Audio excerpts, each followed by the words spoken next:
Final de semana foi de muita movimentação política, com a realização das convenções das principais coligações que disputam o governo estadual. Arimatea Souza evidentemente acompanhou tudo. Vamos começar aí pela convenção do PSB e aliados, que ocorreu no sábado em João Pessoa. Boa noite. Boa noite, Cheta, Mônica, boa noite, telespectador. Vamos por ordem cronológica. A convenção, que superlotou a casa de shows Forroque, na estrada de Cabedelo em João Pessoa, reuniu o PSB e os partidos aliados. Um pouquinho antes da chegada das principais lideranças ao Forroque, um problema foi a troca de suplentes na coligação. Já havia sido anunciado que o presidente estadual do PSB, o Edivaldo Rosa, seria o primeiro suplente veneziano, mas houve, na própria tarde do sábado, o anúncio dessa modificação e Edivaldo Rosas virou suplente do outro candidato a senador da coligação, que é o deputado Padre Luiz Couto, do PT. E, durante a convenção, não foi anunciado quem seria os suplentes de veneziano, principalmente o primeiro suplente, que desperta maior curiosidade. Apenas foi informado que, nós estamos vendo aí imagens da convenção do PSB, apenas foi informado que a indicação do suplente veneziano aconteceria através do Partido Democratas. Era um partido que, inclusive, estava externando sua insatisfação com o fato de não estar na chapa majoritária, principalmente com o fato de não ter feito a indicação do candidato a vice-governador. E já no domingo foi anunciado que o empresário João Teodoro, ele é presidente licenciado do Conselho Federal dos Corretores de Imóveis, vai ser o primeiro suplente veneziano. Uma pessoa aqui da Paraíba, mas sem muitas vinculações com o Estado, pouco conhecido no ambiente político. Foi uma surpresa esse novo suplente do deputado veneziano. Nos discursos da convenção, muita preocupação na reafinação do governador Ricardo Coutinho com Lígia Feliciano, que no dia anterior à convenção havia sido anunciada novamente como candidata a vice-governadora na coligação com o PSB. A preocupação de destacar que durante todo o tempo Lígia sempre defendeu o modelo administrativo, que queria ser uma alternativa eleitoral para a continuidade desse modelo administrativo. Foi esse o enfoque dado nessa convenção. E também outro enfoque, a diversidade de candidatos à presidência da República que estão abrigados nessa coligação do PSB com o PT. Tem vários partidos que têm candidatos bem diferentes, ideologicamente falando, em relação à candidatura preferencial do PSB aqui na Paraíba, que é a do ex-presidente Lula. Aliás, ontem, abrindo um parênteses, o PSB Nacional referendou a tese que foi defendida pelos diretórios da Paraíba e de Pernambuco, principalmente, de neutralidade em relação à sucessão presidencial. Cada estado vai fazer a sua opção em termos de sucessão presidencial. Na prática, significa que o tempo do guia eleitoral nacional do PSB, melhor dizendo, vai ser diluído, redividido com todas as legendas, os 13 partidos que têm candidato à presidência da República. Nós chegamos a ter 21 pré-candidatos à presidência da República, quando aí ficaram, pelo menos até o registro que vai até hoje à noite, ficaram 13 deles. 14, não? Vamos falar em 14? Tem um que está ainda para... porque tem a questão de Manuela, que está duvidosa a candidatura dela. Manuela é do PCdoB, não é isso? Exatamente. Isso. Ainda falando das convenções aqui no estado, Arimatea, no domingo foram duas, o que pode ser realçado aí da convenção do MDB? Olha, o MDB não conseguiu fechar a chapa. Nós vamos ter imagens também da convenção do MDB, que aconteceu no Esporte Clube Cabo Branco, que fica no bairro Miramar, lá em João Pessoa.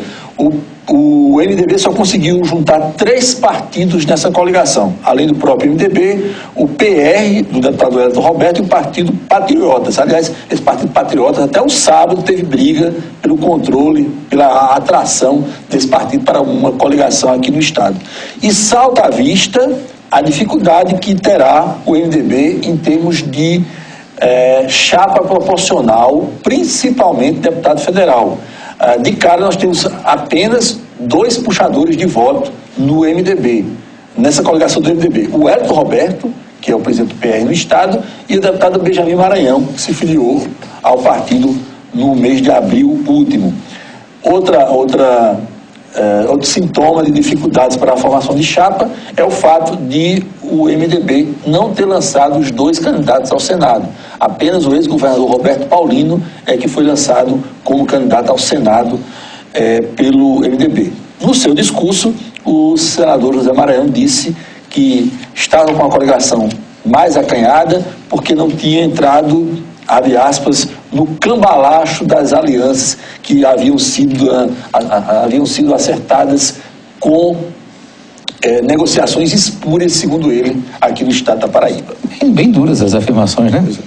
Bem, ainda no domingo, Arimatea, houve na convenção que homologou a candidatura de Lucélio Cartacho a governador, foi lá no Clube Astrea, né? Clube Astrea, também vai ter imagens desse evento do PSB-PSDB, que também ficou superlotado, o Clube Astrea, que fica no bairro Tambiá, em João Pessoa.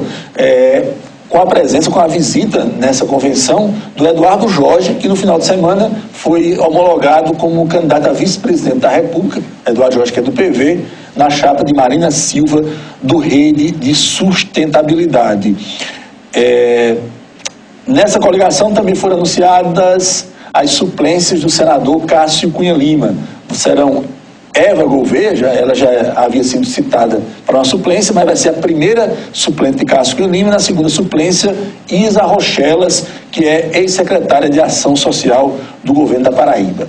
Durante a convenção do PV-PSDB e outros partidos aliados, não foram divulgados os nomes dos suplentes de Daniela Ribeiro, a candidata ao Senado dessa coligação. Somente agora à tarde saiu o nome da primeira suplência de Daniela Ribeiro, que será ocupada por Diego Tavares, muito ligado ao prefeito de João Pessoa, Luciano Cartacho, e que foi secretário da prefeitura de João Pessoa até algum tempo atrás. É Democratas?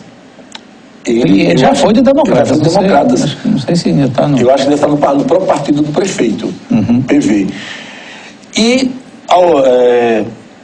durante o domingo, à noite principalmente, depois dessas convenções que nós vimos as imagens, muita confusão em relação ao fechamento das chapas proporcionais. Os cálculos, a matemática prevalecendo, com os partidos tentando firmar, estabelecer subcoligações para ampliar as chances de conseguir cadeiras tanto na Assembleia Legislativa quanto na Câmara Federal. Ao ponto de a gente certamente ter, ao longo das próximas horas ou dias, surpresas em relação às coligações proporcionais. Até porque os partidos têm até hoje à noite para fazer a entrega das suas atas das convenções realizadas no final de semana. E certamente teremos algumas surpresas que só serão reveladas a partir da disponibilidade dessas atas por parte da Justiça Eleitoral. Arimatea, outra coisa que deixa a gente triste também e preocupado, né? Porque você percebe que a cada eleição a preocupação maior dos partidos principalmente eleger deputado e vereador, no caso da eleição municipal, e a grande preocupação é essa história de fazer conta do coeficiente, ir para o lado onde a possibilidade de eleger mais, quer dizer, a grande preocupação é estar lá no poder, é eleger, é quantidade, né? Enfim. E principalmente deputado federal. Olha, se os partidos, as direções dos partidos estão tão pragmáticas, porque a grande moeda, chegou a palavra que eu queria, a grande moeda é vagas na Câmara Federal.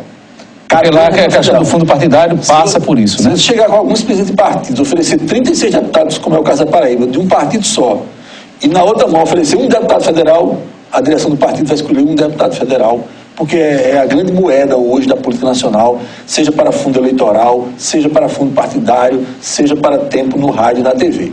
Seja para emendas.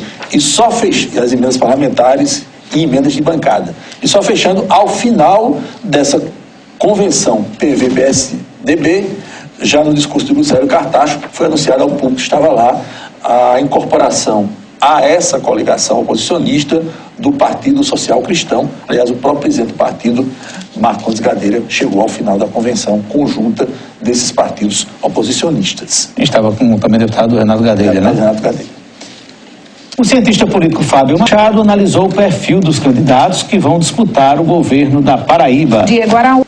3 destaques nacionais, 2 deles são relacionados ao ex-presidente Lula. a assessoria do presidente Lula informou que a partir de agora, a partir de hoje, esse nova etapa do calendário eleitoral, duas bancas de advocacia vão tratar de defender o ex-presidente Lula em duas esferas diferentes, uma na eleitoral e outra seguindo em relação ao seu processo relacionado à Operação Lava Jato. Nesse processo em relação à Lava Jato, a defesa de Lula pediu ao Supremo Tribunal Federal para tirar de pauta o pedido da própria defesa que solicitava a liberdade do ex-presidente Lula. O próprio ministro Edson Fachin havia dito, ele é relator da Lava Jato, que achava que esse assunto deveria ser priorizado no Supremo Tribunal Federal. Qual é a lógica da defesa de Lula em pedir para tirar de pauta um recurso da própria defesa? Os advogados avaliaram que, ao se debruçar sobre esse assunto, a liberdade de Lula, em função do calendário eleitoral, o Supremo teria que antecipar a discussão sobre a elegibilidade do ex-presidente Lula. Indiretamente, o assunto elegibilidade, ficha limpa, etc., viria à tona nessa discussão do Supremo. E se o Supremo deliberasse contra o recurso de Lula, já estariam vencidas todas as etapas que o PT quer percorrer no Tribunal Superior Eleitoral para registrar o pedido da candidatura de Lula, que vai acontecer no dia 15 deste mês, que é o último prazo para registro de candidaturas. Então, a defesa de Lula entendeu que podia precipitar decisões do Supremo e do próprio TSE se esse recurso for colocado em pauta no Supremo. Aí fica a dúvida se o relator, a essa altura, vai aceitar ou não esse pedido de não colocação em pauta desses recursos. E o presidenciável Ciro Gomes, que ficou praticamente isolado nessa arrumação para a formação de alianças, o PDT conta apenas com a Avante, usou a expressão hoje que foi apunhalado pelas costas pelo PT, a expressão dura do presidenciável Ciro Gomes. Só para fechar, um destaque importante sobre a questão dessa formação das coligações, que nós tratamos muito da ocupação dos cargos proporcionais. Até a legislação anterior, até a eleição anterior, um partido ou coligação que não obtivesse o coeficiente eleitoral, ou seja, um número mínimo de votos para se credenciar a cadeiras no parlamento, ele estaria eliminado dessas cadeiras. Ou seja, por exemplo, um candidato que tivesse 100 mil votos, mas o seu partido não atingisse o coeficiente eleitoral, mesmo ele sendo entre os mais votados daquele estado ou daquela cidade, ele estava alijado da cadeira da representação popular, porque o seu partido ou coligação não atingiu aquele mínimo de votos. A partir de agora, dessa eleição, esse partido ou coligação que não obtiver o coeficiente eleitoral, ele poderá disputar as sobras de cadeiras decorrentes desse coeficiente eleitoral. Ou seja, esse partido vai estar na disputa por cadeiras, mesmo não atingindo o famoso coeficiente eleitoral. O que é coeficiente eleitoral? É o número de votos válidos na eleição proporcional, dados na eleição, dividido pelo número de cadeiras em disputa.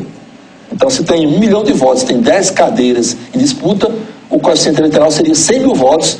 Quem não atingia 100 mil votos estava automaticamente alijado à coligação. Agora vai ter a primeira divisão de votos e a partir da segunda, mesmo sem o coeficiente, o partido ou coligação vai ter direito a disputar uma cadeira nas casas legislativas. Muito bem, Ari. Boa noite, obrigado. Boa noite. Ok, obrigada, Ari.